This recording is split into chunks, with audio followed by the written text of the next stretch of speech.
Greetings. Welcome to Dr. English's Book Lovers Book Club. I'm Dr. English and I teach English. This week I'm going to review the book. It's a graphic novel called Laura Dean Keeps Breaking Up With Me. And it's by Mariko Tamaki and Rosemary Valero-O'Connell. This was a book that I chose when I first started teaching the course, Teaching the Graphic Novel. And when I read it, I just was really attracted to the cover with this pink, and I didn't realize when they said Freddie, I thought Freddie was a boy, and so I was kind of surprised when I did get the book, and I realized that Freddie is a girl, and so this is not a heterosexual couple; it's a gay couple, lesbian couple. And I have to say, what I told my students after reading this book, that I absolutely could not stand Laura Dean. And I won't say the words that I used to describe her, but it was not very kind, but it was probably accurate. I feel like, throughout this book, Freddie is what I would consider abused by Laura. And so basically, she's writing at the very beginning this, dear, like Abby kind of thing, about what to do about this relationship with this girlfriend who keeps breaking up with her. And so, and I love how the illustrator uses mostly gray palette, and there's just pink. And my students noticed something about her use of pink, like when she used it. And I found that it was so interesting that I hadn't seen that. So, but it's specifically about, her relationships with other people, and other people are often with the pink. And then I didn't actually notice that until one of my students told me that. So there's a lot of things in here. I think you should read that book about how to read graphic novels or comics by Scott McCloud. I haven't reviewed that, but it's not really a fiction book, but it's a great book if you are going to teach a graphic novel or you want to know more about how to read a graphic novel. And so, and she's got, so she's got this girlfriend who keeps breaking up with her, and everyone around her, Freddie's friends, can all see what's going on, but she doesn't always necessarily see it. Because Freddie is not kind to her. She has big parties, and it's not part of what Freddie does. It's like her parents wouldn't approve. And I just feel like Laura's always stepping out on her. And it's about halfway through the book, a little bit more, that there's this pivotal things that are happening, because in her relationship with Doodle, who's been her longtime friend, she just starts ignoring her because she becomes obsessed with Laura.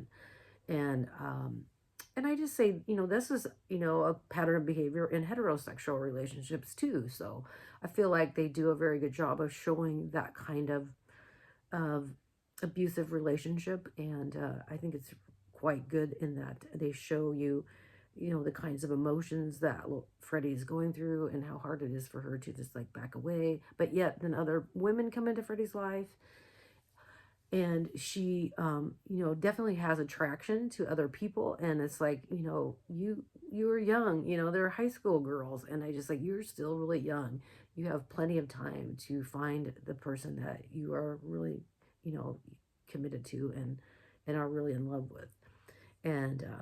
And so I feel like the authors did, and the illustrator did a really good job of showing and conveying those emotions.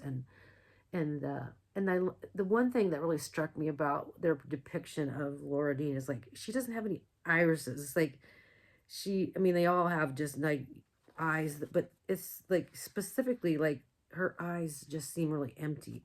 Whereas some of the other people, like Freddie has black eyes, Laura has like nothing. It's just white. And I just find that, it just makes her look creepy, and, just not really emotive at all. But however, her friend Doodle is kind of drawn that way too. But Doodle's facial expressions are way more powerful than Laura Dean's. And I know there's a part of me that thinks also that Doodle is really struggling. And so I don't know, like emotionally, if they're using that white eye look for those who are struggling, and those with the darker eyes that have a better, they are, maybe a little more grounded, but I'm not sure. That's probably just my interpretation, so I wouldn't give much credit to that interpretation. But I just found it interesting to see that in how the illustrator depicts the two girls. And so, and I want to share a part in the movie or in the movie, I say a movie because a graphic novel is like, you're seeing these scenes all together, and it has a feel of a video. There's a scene here where it's like an art, and there's this barista um, that Freddie meets, and she invites her to go to this, and then, but also, Laura said she's at, this place and saying, will you come? Uh, but right before that, she's like having a conversation with Doodle, and Doodle hardly ever uses a phone, and she has a phone, and which takes Freddie by surprise.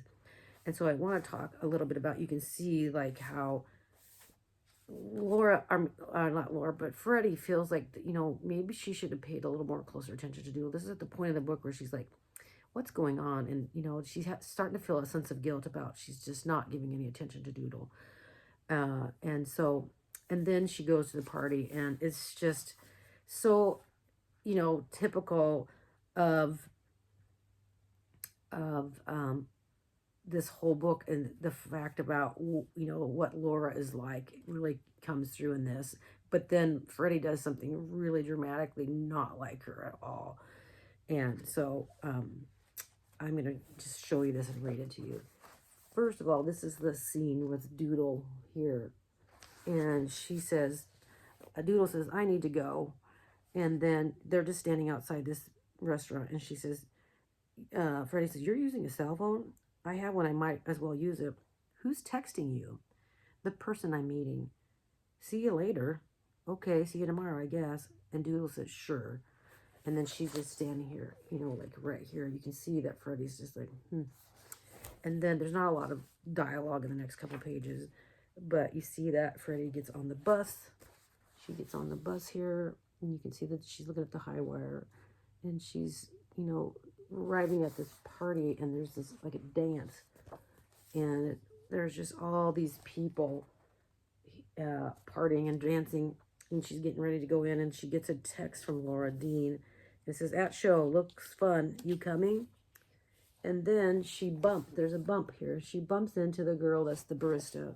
I'm sorry, I can't remember her name, but she says, hey, Freddie. And Freddie says, hey, you came, good for you. And then she introduces her, this is Mo. Hey, good to meet you. Freddie, hi, so, should we dance? And so she meets the barista's girlfriend named Mo. And you can see here that, she's just like really, really glad that she came, because, little backstory, Freddie went to Laura Dean's, and she like drank, which she never drinks. And she came to this barista coffee shop, and she puked all over this girl's counter. And so the gal really knows that Freddie's in kind of a bad way and in some trouble. And so she's, trying to, kind of bring her out, and try to get her focused on something besides Laura. So here is this, and then this is they're dancing around. And I feel like Freddie's having a good time. And then Freddie stops, and she sees right here in the corner, there's Laura Dean. This is what I'm talking about. She's on this side. This is the person I have no idea who it is. And neither does Freddie. But Freddie sees that.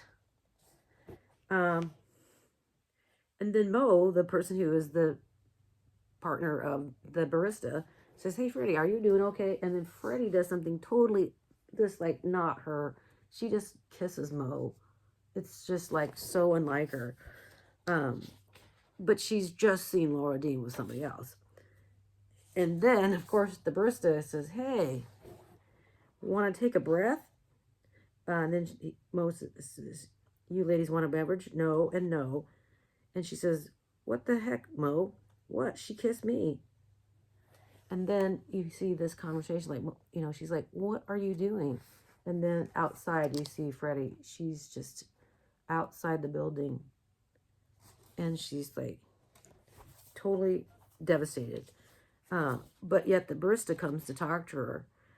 you know, because even from the very moment she met her, she knew something was not right with Freddie, that she was really struggling, that she'd been hurt quite a bit. And so I love that character in the book is probably one of my favorites. And I should go back and look up what her name is, and I can't remember what her name is. But she is like an older person, and she's like she's older, but she's really like, you know, probably 18. You know, where Freddie's probably 15 or 16 or something like that. And so. Uh, uh, it shows to me in relationships about how um, you know, how an older person can really help out, you know.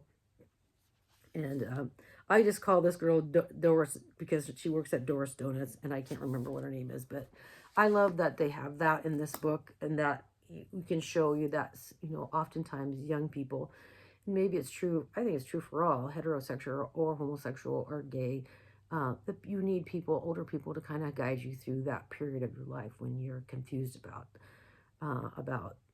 emotions, and your growing, you know, awareness of your own sexuality. It's really helpful to have those kind of mentoring people to kind of help you through that. So, so this really is, you know, and it's a Prince, it's an honor book. You know, I think it's, you know, well deserved.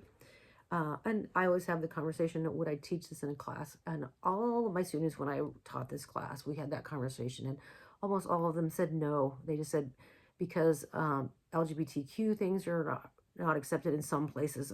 I'm talking, I was in Southwest Missouri, and they all thought they wouldn't be able to teach that. But there are probably urban areas where this would be the kids would love the book.